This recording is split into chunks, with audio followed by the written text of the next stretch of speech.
ओम शांति। 29 अक्टूबर 2014। साकार महावाक्य। बाबा कहते, मीठे बच्चे, तुम्हारी यात्रा बुद्धि की है, इसे ही रूहानी यात्रा कहा जाता है। तुम अपने को आत्मा समझते हो, शरीर नहीं। शरीर समझना अर्थात उल्टा लटकना। आज का प्रश्न, माया के पंप में मनुष्यों को कौन सी इज्जत मिलती है? उत्तर, आसुरी इज्जत।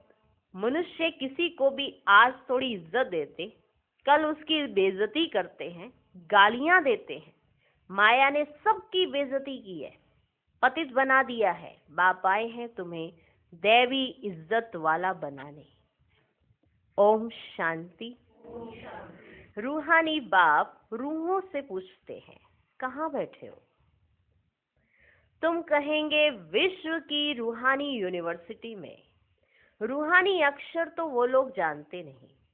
विश्वविद्यालय तो दुनिया में अनेक है।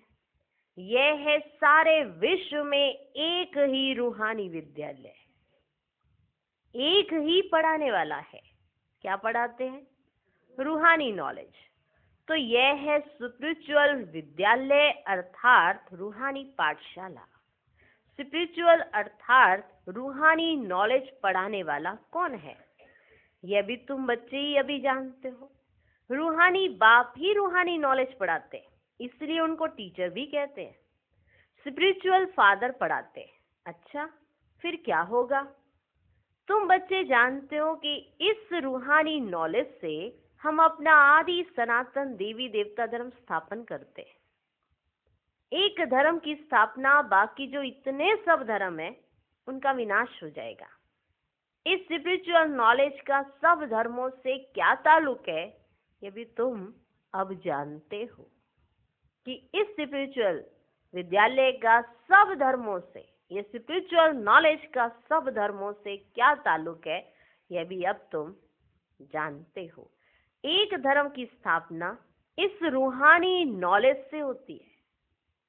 ये लक्ष्मी नारायण विश्व के मालिक थे ना, उनको कहेंगे रूहानी दुनिया, माना स्पिरिचुअल वर्ल्ड। इस स्पिरिचुअल नॉलेज से तुम राजयोग सीखते हो, राजाई स्थापन होती है। अच्छा, फिर और धर्मों से क्या ताल्लुक है? और सभी धर्म विनाश को पाएंगे, क्योंकि तुम पावन बनते हो तो तुमको नई दुनिया चाहिए। इतने सब अनेक धर्म खत्म हो जाते हैं, एक धर्म रहेगा। उसको कहा जाता है विश्व में शांति का राज्य। अभी है पतित अशांति का राज्य, फिर होगा पावन शांति का राज्य। अभी तो अनेक धर्म है, कितनी अशांति है, सब पतित ही पतित है, सब पतित ही पतित है। रावण का राज्य है ना। अब बच्चे जानते हैं 5 विकारों को जरूर छोड़ना है। ये साथ में नहीं ले जाने हैं। क्या? 5 विकार। आत्मा अच्छे व बुरे संस्कार ले जाती है ना। अब बाप तुम बच्चों को पवित्र बनने की बात बताते हैं। उस पावन दुनिया में कोई भी दुख होता नहीं। ये स्पिरिचुअल नॉलेज पढ़ाने वाला कौन है? Spiritual father. कौन है? स्पिरिचुअल फादर, सभी आत्माओं का बाप। स्पिरिचुअल फादर क्या पढ़ाएंगे? Spiritual knowledge. इसमें कोई भी किताब आदि की दरकार ही नहीं है। सिर्फ अपने को आत्मा समझ बाप को याद करना है, पावन बनना है। बाप को याद करते करते अंतमति स्वगति हो जाएगी। यह है याद की यात्रा। यात्रा अक्षर अच्छा है, यात्रा अक्षर अच्छा है। वह है जिस्मानी यात्राएं और यह है रूहानी। उसमें तो पैदल जाना पड़ता है, हाथ पांव चलाते हैं। इसमें कुछ नहीं, इसमें कुछ नहीं, सिर्फ याद करना है। भले कहाँ भी घूमो फिरो, उठो बैठो, अपने को आत्मा समझ बाप को याद करो। डिफिकल्ट बात नहीं है, सिर्फ याद करना है क्या डिफिकल्ट बात है क्या कोई? सिर्फ याद करना है। यह तो रियलिटी है ना। जो रियलिटी होती है उसको याद करना मुश्किल है क्या? यह तो रियलिटी है ना। आगे तुम उल्टे चल रहे थे, अपने को आत्मा के बदले शरीर समझना, इसको कहा जाता है उल्टा लटकना। वो क्या कहते हैं? उल्टा लटकना। अपने को आत्मा समझना यह है सुलटा। हाँ? अपने को शरीर समझना ये है उल्टा, और अपने को आत्मा समझना ये है सुलटा। अल्लाह जब आते हैं ना तब आकर पावन बनाते हैं। कौन आते हैं? अल्लाह। अल्लाह की पावन दुनिया है, रावण की पतित दुनिया है। दे अभिमान में सभी उल्टे हो गए, सभी उल्टे हो गए। अब एक ही बार देही अभिमानी बनना है। तो तुम अल्लाह के बच्चे हो, तो तुम अल्लाह के बच्चे हो। कितना नशा होना चाहिए, अल्लाह के बच्चे। हाँ? हमें बताया बाबा ने सबका अल्लाह एक ही है। तो तुम अल्लाह के बच्चे हो। अल्लाह हूं नहीं कहेंगे, उंगली से हमेशा ऊपर की तरफ इशारा करते, तो सिद्ध होता है अल्लाह वह है। तो यहाँ जरूर दूसरी चीज है, हम उस अल्लाह बाप का बच्चा हूं। मैं उस अल्लाह बाप का बच्चा हूं। हम भाई भाई हैं। अल्लाह हूं कहने से फिर उल्टा हो जाएगा कि हम सब बाप हैं। कहते हैं ना अल्लाह हूं, ऐसे नहीं कहना है। अगर अल्लाह हूं कहेंगे तो फिर तो उल्टा हो गया कि हम सब बाप हो गए। बच्चा कौन है फिर? अल्लाह ऊपर ही रहता है, अल्लाह एक है। अल्लाह हूं कहने से फिर उल्टा हो जाएगा कि हम सब बाप हैं, परंतु नहीं, बाप एक है, बाप एक है। उनको याद करना है। अल्लाह एवर प्योर है। अल्लाह खुद बैठ पढ़ाते हैं। थोड़ी सी बात में मनुष्य कितना मूंझते हैं। थोड़ी सी बात है, छोटी सी बात है तो कि अल्लाह एक है, अल्लाह एक है। और ये सबको समझ आ जाए, ये जो हो रहे हैं ना झगड़े, ये खत्म ही हो जाए। तो कहते हैं ये हमारे धर्म का, इससे झगड़ा नहीं करना, ये दूसरे धर्म का, इससे झगड़ा करना है। ठीक है ना? और हिंदू धर्म में क्या होता है, सब आपस में ही लड़ते रहते हैं, क्योंकि इतने सारे अल्लाह बना के रखे। कहते हैं कृष्ण का पुजारी है ना, और ये राम का, ये दो अलग हो गए हैं। वो आपस में कम लड़ते हैं, जो ये जानते हैं हमारा अल्लाह है, अल्लाह है। माना मुसलमान भाई वो आपस में थोड़ा लड़ेंगे, नहीं लड़ते ज्यादा। हिंदू भाई लड़ते हैं ना, आपस में लड़ पड़ते हैं, होता है ना, क्योंकि पता नहीं है ना अल्लाह कौन है। अल्लाह एक है। ठीक है ना? वो है छोटी सी बात, अगर ये समझ आ जाए तो ये तो सबको पता पड़ जाएगा कि हमारा बाप एक है और हम सब आपस में रियल में भाई भाई है। ठीक होता ना, ये मेरा सगा भाई है, ये मेरा है कजन भाई है, मेरा कजन भाई। तो वो क्या होता है? कजन माना चाचे का माना बेटा है, मामे का बेटा है, ये मेरा कजन भाई है। अच्छा, और ये मेरा सगा भाई है, रियल ब्रदर है। वरना जैसे ही रियल बोलो एक अलग सी स्माइल आ जाती है, रियल। और जो वैसे ब्रदर नहीं होते तो भी कहेंगे मेरे कजन है, तो एक अलग आएगी, रियल के लिए एक अलग आएगी। तो हम सब तो रियल के भाई हैं, क्योंकि अल्लाह एक है। थोड़ी सी बात में मनुष्य कितना मूझते हैं। शिव जयंती भी मनाते हैं ना। कृष्ण को ऐसा पद किसने दिया? श्री कृष्ण को ऐसा पद किसने दिया? शिव बाबा ने। श्री कृष्ण है स्वर्ग का पहला राजकुमार। ये बेहद का बाप इनको राज्य भाग्य देते। बाप जो नई दुनिया स्वर्ग स्थापन करते हैं उसमें श्री कृष्ण नंबर 1 प्रिंस है। बाप बच्चों को पावन बनने की युक्ति बैठ बताते हैं। बच्चे जानते हैं स्वर्ग जिसको बैकुंठ विष्णुपुरी कहते हैं वह पास्ट हो गया है, फिर फ्यूचर होगा। चक्र फिरता रहता है ना। ये ज्ञान अभी तुम बच्चों को मिलता है, ये धारण कर और फिर कराना है। हर एक को टीचर बनना है। ऐसे भी नहीं कि टीचर बनने से लक्ष्मी नारायण बनेंगे। बाबा ने कहा ना हर एक को टीचर बनना है, पर ऐसे भी नहीं कि जो टीचर है वही लक्ष्मी नारायण बन सकता है, ऐसे भी नहीं।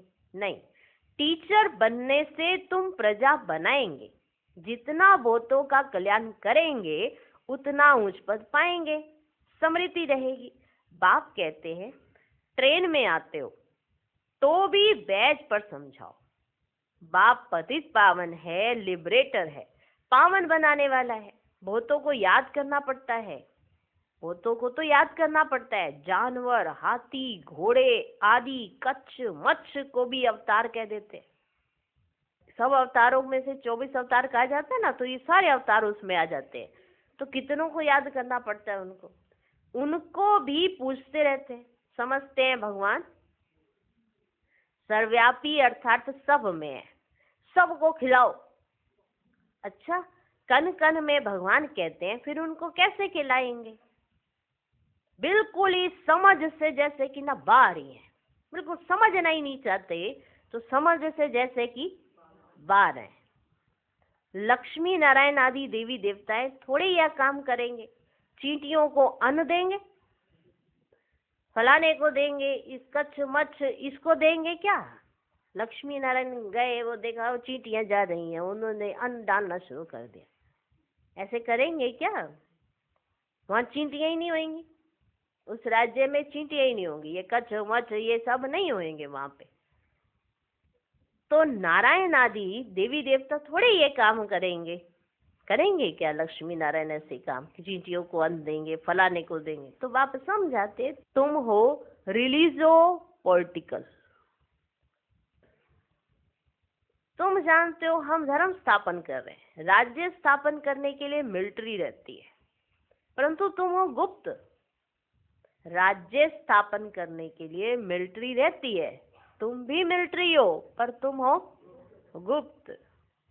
तुम्हारी है स्पिरिचुअल यूनिवर्सिटी। सारी दुनिया के जो भी मनुष्य मात्र हैं सब इन धर्मों से निकल अपने घर जाएंगे, आत्माएं चली जाएंगी। वह है आत्माओं के रहने का घर। अभी तुम संगम युग पर पढ़ रहे हो, फिर सतयुग में आकर राज्य करेंगे और कोई धर्म नहीं होगा। गीत में भी है ना, बाबा आप जो देते हो वह और कोई दे ना सके। बाबा आप जो देते हो वह और कोई दे ना सके। सारा आसमान धरनी ही सारी तुम्हारी रहती है, सारे विश्व के तुम मालिक बन जाते हो। ये भी अभी तुम समझते हो, नई दुनिया में ये सभी बातें भूल जाएंगी। इसको कहा जाता है रूहानी स्पिरिचुअल नॉलेज। तुम बच्चों की बुद्धि में है कि हम हर 5000 वर्ष बाद राज्य लेते हैं, फिर गवाते हैं। ये 84 का चक्र फिरता ही रहता है। तो पढ़ाई पढ़नी पड़े तभी तो जा सकेंगे ना, पढ़ेंगे नहीं तो नई दुनिया में जा नहीं सकेंगे। वहां का तो लिमिटेड नंबर है, ऐसे नहीं सबकी एंट्री है, जो भी आया बैठ गया, जो भी आया बैठ गया। वहां का तो लिमिटेड नंबर है, नंबर वार पुरुषार्थ अनुसार वहां जाकर पद पाएंगे। इतने सब तो पढ़ेंगे नहीं। अगर सभी पढ़े तो फिर दूसरे जन्म में राज्य भी पावे। पढ़ने वालों की लिमिट है। सत्युग त्रेता में आने वाले ही पढ़ेंगे। तुम्हारी प्रजा बहुत बनती रहती है, देरी से आने वाले पाप तो भस्म कर ना सके। पाप आत्माएं होंगी तो फिर सजाएं खाकर बहुत थोड़ा पद पा लेंगी, बेइज्जती होगी। माना जिसको सजा मिले तो एक तरह की क्या है ये, बेइज्जती होगी। जो अभी माया की बहुत इज्जत वाले हैं ना, वे बेइज्जत बन जाएंगे। जिनको देखकर आप समझ रहे इन्हें तो बड़ी इज्जत मिली हुई है, वह बेइज्जत बन जाएंगे। यह है ईश्वरीय इज्जत जो आपको मिली है। आपको क्या मिली है? ईश्वरीय इज्जत, और वह है आसुरी इज्जत। ईश्वरीय अथवा दैवी इज्जत और आसुरी इज्जत में रात दिन का फर्क है। हम आसुरी इज्जत वाले थे, अब फिर दैवी इज्जत वाले बनते हैं। आसुरी इज्जत से बिल्कुल बेगर बन जाते हो। यह है कांटों की दुनिया, तो बेइज्जती हुई ना, फिर तुम कितनी इज्जत वाले बनते हो। यथा राजा रानी तथा प्रजा। बेहद का बाप तुम्हारी इज्जत बहुत ऊंच बनाते हैं, तो इतना पुरुषार्थ भी करना है। बाप से तुम्हें इज्जत मिली है, सोचो, इज्जत भगवान से मिली। आज के मनुष्य से इज्जत वो तो आज देंगे, कल उतार देंगे, नीचे ही बिठा देंगे। आज तुम्हें गद्दी पे बिठाएंगे, आओ भगत हो रही है तुम्हारी, कल कहेंगे इन्हें गद्दी से निकाल दिया है तो वो कुर्सी तक भी नहीं देंगे, पूछने भी नहीं आएंगे कि क्या हुआ क्या नहीं हुआ। तुम्हें जब भगवान इज्जत दे रहा है, इस इज्जत के आगे वो जो आज की दुनिया इज्जत देती है तो कुछ भी नहीं है। वो तो सिर्फ बेइज्जती करने के लिए तैयार। आज इज्जत दे रहे हैं, कल बेइज्जती कर देंगे। फिर कितनी इज्जत वाले बनते हो सोचो बच्चे। यथा राजा रानी तथा प्रजा, बेहद का बाप तुम्हारी इज्जत बहुत ऊंच बनाते हैं तो इतना पुरुषार्थ भी करना है, माना सबसे इज्जत मिले। भगवान इज्जत दिला रहा है। अगर आज आपको किसी चीज का सामना करना पड़ता है, लेकिन आप ये सोचो भगवान की नजरों में आपकी क्या इज्जत है। ये बात याद रखना। आसुरी दुनिया का सामना करना पड़े, आसुरी वृत्तियों से सामना करने पड़े तो डरना मत। ये मत सोचना कि आपकी बेइज्जती हो रही है। बेइज्जती आपकी नहीं, ये माया की हो रही है, बेइज्जती उसकी हो रही है। आपकी इज्जत तो किसने की है वो तो सोचो। आपकी इज्जत स्वयं भगवान ने की है। क्योंकि क्या होता है, कई बार ऐसी बातें सुन के जैसे किसी ने कुछ ना सुना हो। अब घर में ऐसी बातें कभी हुई नहीं, पवित्रता के नाम पर कभी झगड़े हुए नहीं और सुनने पड़े। कहेंगे पहले तो हमारी कितनी इज्जत थी, कोई हमें कुछ कहता ही नहीं था, कोई हमारे सामने मुंह खोल के बात भी नहीं कर देता। आज देखो, आज हम बाबा के बने तो कोई इधर से आके कुछ कह रहा, कोई इधर से आके कुछ कह रहा है। कोई कहता है ऐसे क्यों करते, कोई कहता है ऐसे क्यों करते। तो लगता है आत्मा को शायद ये मेरी बेइज्जती हो रही है। देखिए, भगवान ने जो आपको इज्जत दी है, आपकी पवित्रता के बल पर, वो भारत को थमाने के लिए, धर्म की स्थापना के लिए आपका हाथ मांग रहा है। और अगर चार लोग आपकी इस तरह की बड़ाई कर देते हैं तो आपको तो बड़ाई की तरह लगने चाहिए ना, बेइज्जती थोड़ा लगनी चाहिए। जब क्रिश्चियन धर्म स्थापित हुआ तो जीसस की तो बड़ी इज्जत हुई होगी, है ना। कितनी इज्जत हुई होगी। जो उसको कोड़े खाने पड़े, सूली पर चढ़ना पड़ा, उसको कीलों से ठोका गया, तो जो कीलों से ठोक रहे थे वो उसकी इज्जत कर रहे थे, वो उसकी इज्जत कर रहे थे, वो उसकी बेइज्जती कर रहे थे। लेकिन उसे इज्जत लगी क्योंकि उसके तार अंदर से परमात्मा के, उसके साथ कोई भी नहीं था। जब उसके साथ ऐसा हुआ तो उसके साथ किसी के साथ ऐसा नहीं हुआ, वो अकेला ही था। तो एक धर्म की स्थापना होनी थी। आज भी भगवान उसके बलिदान को सबसे बड़ा बलिदान मानता है, जिसकी वजह से क्रिश्चियन धर्म एक ही है और वो पूरे विश्व पर राज्य कर सकते हैं अगर एक हो जाए तो। लेकिन ये ड्रामा की नूंद नहीं है, इसलिए ऐसा नहीं होता। लेकिन उसने जो बलिदान दिया उसे परमात्मा आज भी मानता है। सोचो कि वो एक अकेली आत्मा थी, उसके साथ कोई नहीं खड़ा था। आत्मा थी ना, जिसके तन में वो आत्मा आई वो तो थी ही, जिसके तन ने भुगता वो तो देखो, जिसने अपने आप को सूली पे चढ़ा डाला उसका तो देखो। तो आज दिन तक भी परमात्मा से उसको ही डिनोट किया जाता है कि इसने कितना सुना, कितनी इसने जिल्लतें सही, कितने इसके ऊपर कोड़े पड़े, कितना इसको टॉर्चर किया गया। ब्राह्मणों को जो टॉर्चर किया जाता है वो सूली के ये वाले कांटे नहीं होते हैं, ये वाली सुइयां नहीं होती हैं, वो सूक्ष्म होते हैं। तो अब हम देखें कि हम सत्य धर्म की स्थापना में परमात्मा के साथ हैं, तो क्या हम वो कोड़े खा पा रहे हैं? हम वो कीलें जो ठुक रही हैं हमारे अंदर, जिसे हम बड़ी अपनी इज्जत समझते थे कि हमारे तो बड़ी सारे रिस्पेक्ट करते हैं, और आज आपकी बेइज्जती हो जाए तो वो किस अंदाज में हम उस चीज को अडॉप्ट करते हैं। दुनिया वाले क्या देते हैं? बेइज्जती। परमात्मा ने इज्जत दी तो सोचो, भगवान आपको इज्जत दे रहा है। भगवान तब भी आपके साथ था, भगवान आज भी आपके साथ, उसने साथ नहीं छोड़ा। लेकिन हम ही किसी ना किसी के ऊपर डिपेंडेंट हो जाते हैं। जो आज प्यार दे रहा, हम सोचते हैं देखा मैंने व्यवहार ठीक किया तो किसी ने मेरे को ऐसे साथ दिया। अरे काम भूले जा रहे हो, उसको भूले जा रहे हो जिसने तुम्हें इज्जत दिलाई, और उसको याद रखना जिसने तुम्हें बेइज्जती करवाई। बेहद का बाप तुम्हारी इज्जत बहुत ऊंच बनाते हैं, तो इतना पुरुषार्थ भी करना है। सब कहते हैं हम अपनी इज्जत ऐसी बनावें, अर्थात नर से नारायण, नारी से लक्ष्मी बन जावें। इनसे ऊंच इज्जत कोई की है नहीं। ये बन जाना, इससे ऊंची इज्जत तो किसी की है नहीं। कथा भी नर से नारायण बनने की ही सुनते हैं। अमर कथा, तिजरी की कथा, ये एक ही है। ये कथा अभी ही तुम सुनते हो।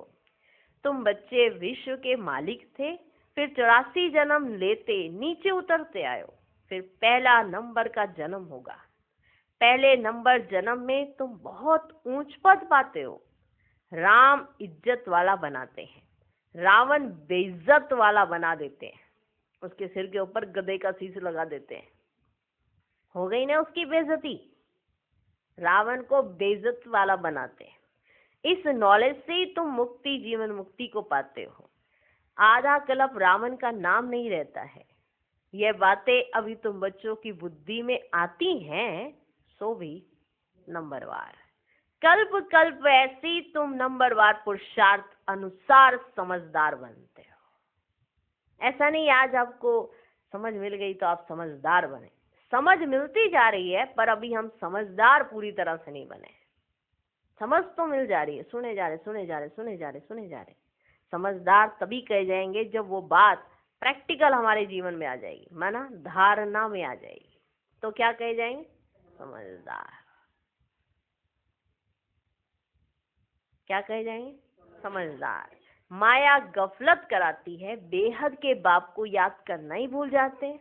भगवान पढ़ाते हैं, वह हमारा टीचर बना है, फिर भी एब्सेंट रहते, पढ़ते नहीं है।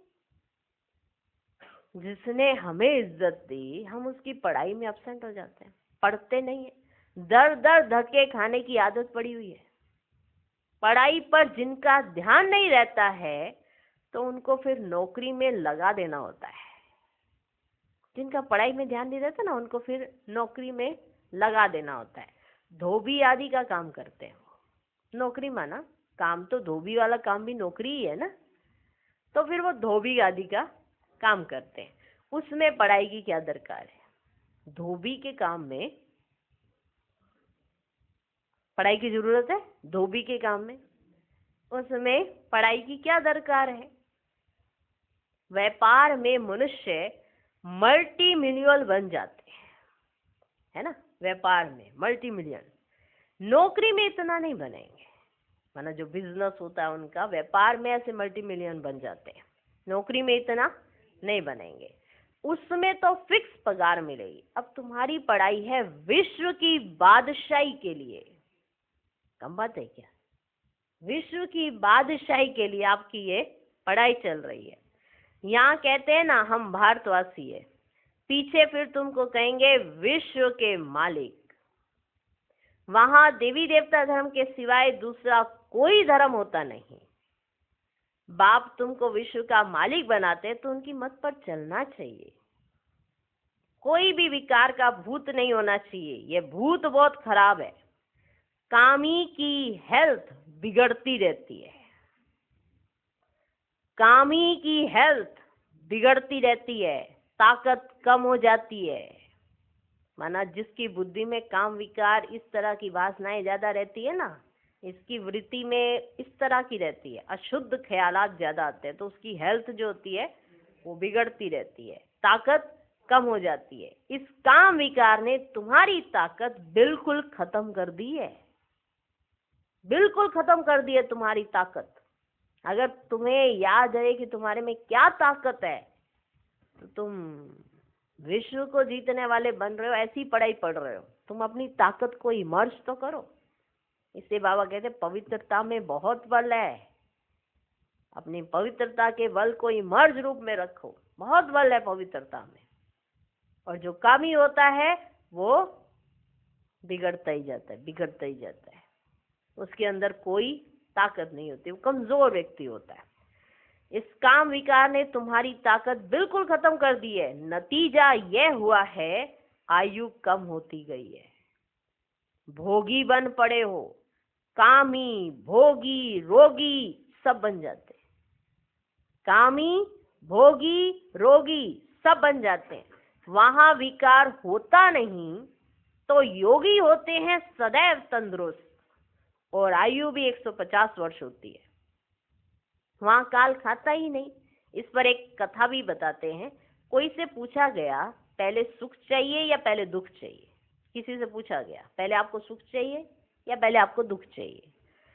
तो उनको कोई ने इशारा दिया, बोलो पहले सुख चाहिए, क्योंकि सुख में चले जाएंगे तो वहां कोई काल ही आएगा नहीं, दुख में तो काल आएगा। अगर आप सुख में प्रवेश कर लेंगे तो वहां काल तो आने नहीं वाला, तो आपको जो दुख में लेकर जाए तो काल तो वहां आएगा नहीं। तो यही बोल दो, क्योंकि काल अंदर घुस ना सके। एक कथा बना दी है, तो बड़ी युक्ति से उन्होंने ऐसा मांग लिया, सुख मिल गया तो काल तो अंदर घुसेगा नहीं।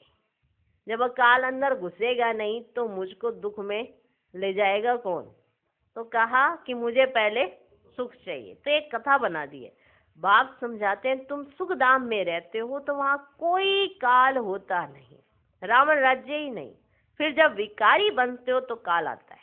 कथाएं कितनी बना दी हैं, काल ले गया, फिर यह हुआ, फिर यह हुआ।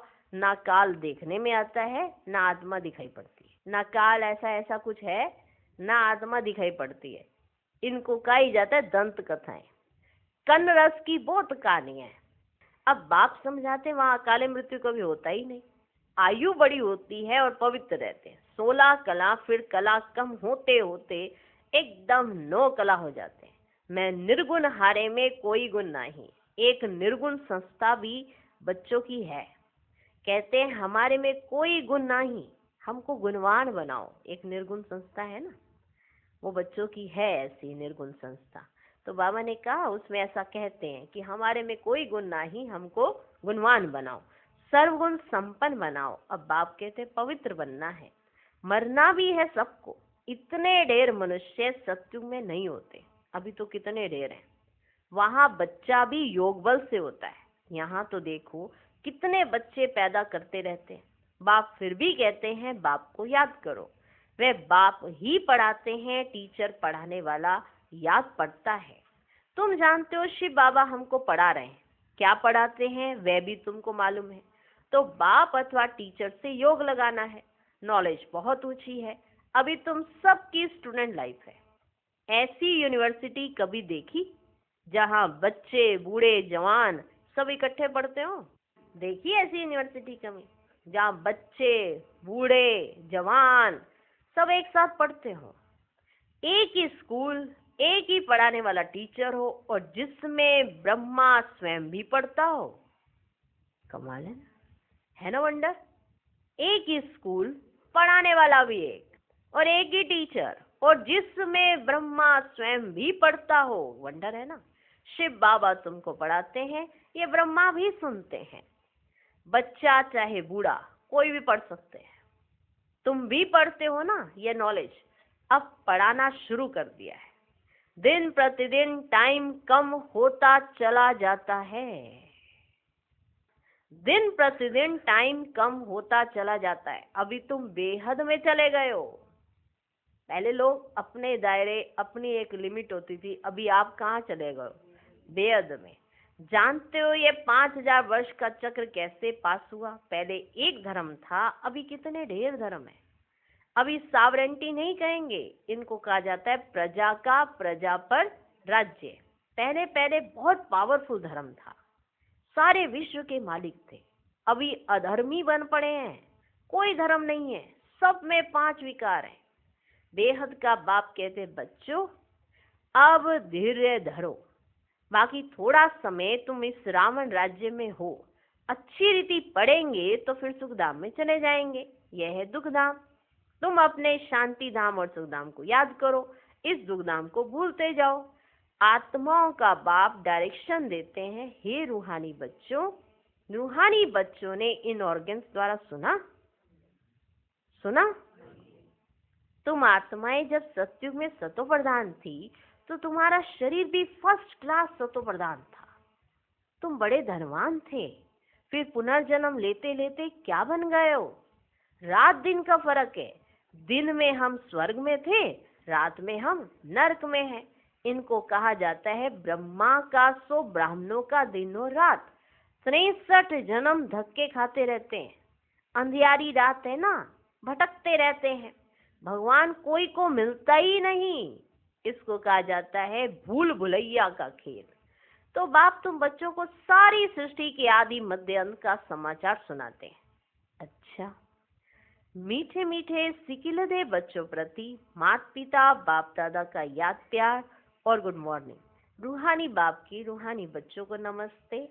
हम रूहानी बच्चों की भी रूहानी बाप को नमस्ते नमस्ते नमस्ते। Good morning good morning good morning. धारणा के लिए मुख्य सार। पहला पॉइंट, दर दर धक्के खाने की आदत छोड़ भगवान की पढ़ाई ध्यान से पढ़नी है, कभी एब्सेंट नहीं होना है। बाप समान टीचर भी जरूर बनना है, पढ़कर फिर पढ़ाना है। दूसरा पॉइंट, सत्य नारायण की सच्ची कथा सुन नर से नारायण बनना है। ऐसा इज्जतवान स्वयं को स्वयं ही बनाना है। कभी भूतों के वशीभूत हो, इज्जत गंवानी नहीं है। आज का वरदान, संबंध संपर्क में संतुष्टता की विशेषता द्वारा माला में पिरोने वाले संतुष्ट मणि भव। संगम युग संतुष्टता का युग है। जो स्वयं से भी संतुष्ट है और संबंध संपर्क में भी सदा संतुष्ट रहते व संतुष्ट करते हैं, वही माला में पिरोते हैं, क्योंकि माला संबंध से बनती है। अगर दाने का दाने से संपर्क नहीं हो तो माला नहीं बनेगी। इसलिए संतुष्ट मणि बन सदा संतुष्ट रहो और सर्व को संतुष्ट करो।